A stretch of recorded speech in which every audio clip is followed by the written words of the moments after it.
2019 मध्ये महाविकास आघाडी सरकार सत्तेत आल्यानंतर भाजप सरकारच्या काळात घेतलेल्या अनेक निर्णयांना या सरकारने स्थगिती दिली। अनेक महत्त्वाकांक्षी लोकोपयोगी प्रकल्प बंद करण्यात आले। याच प्रकल्पांचा आढावा आजच्या व्हिडिओतून घेऊयात। नमस्कार, महा एमटीव्ही मध्ये आपलं स्वागत। मी गायत्री श्रीगोंदेकर आणि कॅमेरावर आहेत आलेख चाळके।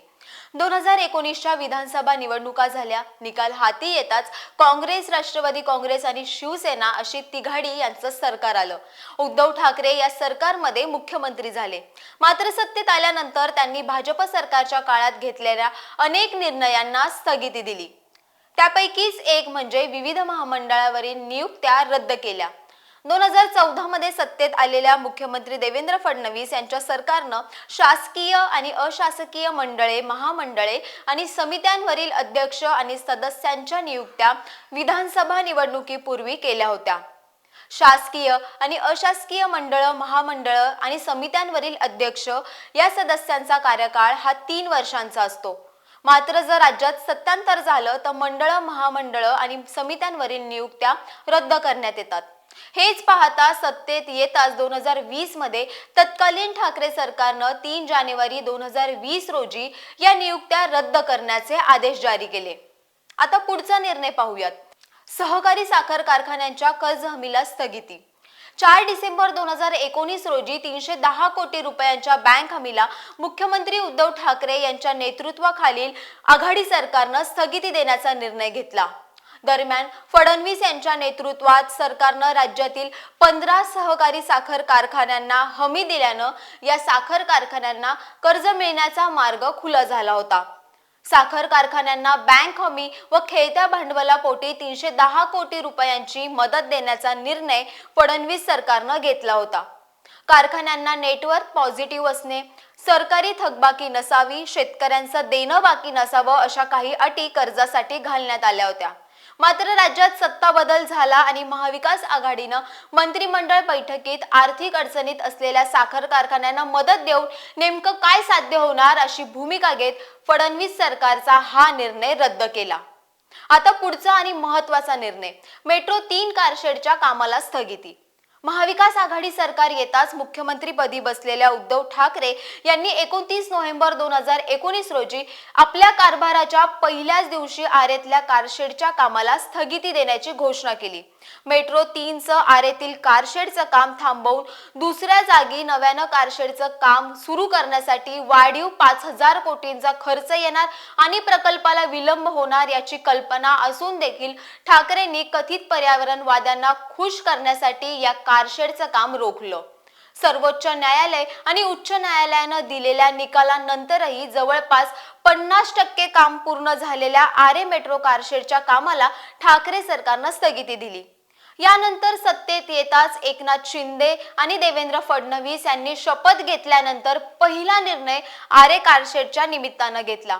मेट्रो 3 प्रकल्पासाठीची कारशेड ही आरे येथे नियोजित जागीच होणार असल्याचे कोर्टाला कळवण्याबाबतचे आदेश उपमुख्यमंत्री देवेंद्र फडणवीस यांनी दिले। आरेमध्येच मेट्रो कारशेड बांधण्यात येईल असे निर्देश महाराष्ट्र सरकारला राज्याच्या महाधिवक्ता यांनी दिले आहेत। याबाबत शासनाची बाजू न्यायालयासमोर मांडावी अशा सूचना देखील संबंधितांना करण्यात आल्या। शिंदे सरकारनं पहिल्याच बैठकीत ठाकरे सरकारचा निर्णय फिरवत पुन्हा एकदा मेट्रो 3 कारशेड हे आरे कॉलनीमध्येच होणार असल्याचं जाहीर केलं। यानंतर आता आरे कारशेडवरची बंदी हटवण्याचा निर्णय मुख्यमंत्री एकनाथ शिंदे यांच्या नेतृत्वात घेण्यात आला। बहुप्रतीक्षित मुंबई मेट्रो 3चा पहिला आरे ते बीकेसी हा टप्पा नुकताच सुरू झाला। ही मेट्रो कोणाला असा सवाल करणाऱ्यांना मुंबईकरांनीच जागा दाखवली। दररोज हजारो मुंबईकर आज या मेट्रो मार्गिकेचा लाभ घेत आहेत। आता पुढचा निर्णय पाहूयात। महाविकास आघाडीकडून जलयुक्त शिवारच्या कामांना स्थगिती देण्यात आली। 2014 साली देवेंद्र फडणवीस सत्तेत आल्यानंतर दुष्काळमुक्त महाराष्ट्र ही संकल्पना घेऊन जलयुक्त शिवार ही योजना आखण्यात आली। मात्र देवेंद्र फडणवीस सरकारच्या काळातील महत्त्वाकांक्षी असणाऱ्या या जलयुक्त योजनेला ठाकरे सरकारनं स्थगिती आणि चौकशीच्या फेऱ्यात अडकवत द्वेषपूर्ण राजकारणाची खेळी केली। गावगावचे जलस्रोतांचं पुनरुज्जीवन करण्यासाठीच जलयुक्त शिवार ही योजना हाती घेण्यात आली होती. सप्टेंबर 2019च्या आकडेवारीनुसार महाराष्ट्रात 22,589 गावांमध्ये 6,41,560 कामं हाती घेतली गेली. यातील खोलीकरण, रुंदीकरण, गाळ काढणे या स्वरूपाची कामं 30,918 इतकी कामं पूर्ण करण्यात आली. ही योजना राबवण्यासाठी शासनाचा जलसंधारण विभाग, कृषी विभाग, जिल्हा परिषद, ग्रामपंचायत याचसोबत समाजसेवी संस्था यांना या योजनेत सहभागी करून घेण्यात आलं होतं. लोकसहभाग हा योजनेचा गाभा होता. फडणवीस सरकारच्या महत्त्वाकांक्षी योजनेला महाविकास आघाडी सरकारनं स्थगिती दिली. यासोबत शेततळी, विद्युत कनेक्शन, पीक विमा, पाटबंधारे प्रकल्प, मराठवाडा वॉटर ग्रीड प्रकल्प अशा अनेक महत्त्वाकांक्षी योजनांचा निधी रोखला किंवा या योजनांना स्थगितीच दिली. राज्यातील शेतकरी नैसर्गिक संकटांमुळे खचून गेलेला असताना या शेतकऱ्यांना पुन्हा उभारी मिळावी, आत्महत्यांचं प्रमाण कमी व्हावं, तसंच आर्थिक सबलीकरण होण्यासाठी प्रेरणा मिळावी या दृष्टीनं राज्यात बळीराजा चेतना योजना ही देखील आखण्यात आली होती. 2020 पर्यंत या योजनेच्या माध्यमातून 80 कोटी रक्कम शेतकऱ्यांसाठी खर्च देखील करण्यात आली होती. मानसिक दृष्ट्या खचलेला शेतकरी आत्महत्याकडे वळतो, अशा परिस्थितीतून त्यांना बाहेर काढणं यासाठी बळीराजा चेतना योजना राबवण्याचा निर्णय घेण्यात आला होता. त्याचा पथदर्शी प्रकल्प म्हणून 24 जुलै 2015 पासून उस्मानाबाद व यवतमाळ या 2 जिल्ह्यात ही योजना लागू केली होती. देवेंद्र फडणवीस सरकारच्या काळात शेतकऱ्यांना आत्महत्येपासून परावृत्त करण्यासाठी लागू करण्यात आलेली ही एक महत्त्वाची योजना ठाकरे सरकारनं रद्द केली. राज्यात कोरोनाचं संकट डोक्यावर असताना निसर्ग वादळ, टोळधाड, लॉकडाऊन यासारखी संकट डोक्यावर असताना ही योजना रद्द करण्यात आली होती. आता पुढे बघूयात एसटी कर्मचाऱ्यांचं महाविकास आघाडी काळात झालेलं आंदोलन.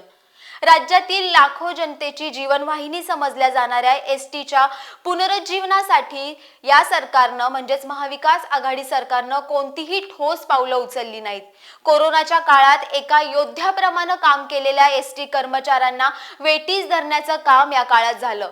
2-3 महिन्यांचा पगार न मिळाल्यामुळे काही एसटी कर्मचाऱ्यांनी आत्महत्येचा मार्ग देखील स्वीकारला. राज्यात आंदोलनं झाली तेव्हा दबावाखाली आलेल्या सरकारनं एसटी कर्मचाऱ्यांचा 2-3 महिन्यांचा पगार दिला. मात्र त्यानंतर आलेल्या महायुती सरकारनं महिलांना, ज्येष्ठ नागरिकांना दिलेल्या सवलतीमुळे राज्यभरातील एसटीची प्रवासी संख्या वाढली. राज्य सरकारनं एसटी महामंडळाच्या माध्यमातून समाजातील विविध घटकांना 33% पासून 100% प्रवासी तिकीट दरात सवलत दिली. स्वातंत्र्याचा अमृत महोत्सव वर्षानिमित्त राज्य सरकारनं 75 वर्ष पूर्ण झालेल्या ज्येष्ठ नागरिकांना देखील एसटी मधून मोफत प्रवासाची तर 65 ते 75 वर्षांच्या ज्येष्ठ नागरिकांना तिकीट दरात 50% सवलत दिली. एसटीच्या माध्यमातून प्रवास करणाऱ्या महिलांना तिकीट दरात आज 50% सवलत देण्यात येत आहे. आज एसटीच्या ताफ्यात नवीन इलेक्ट्रिक एसटी बसेस देखील आल्या आहेत. दिवाळीत आणखी 2,500 एसटी बसेस येणार आहेत.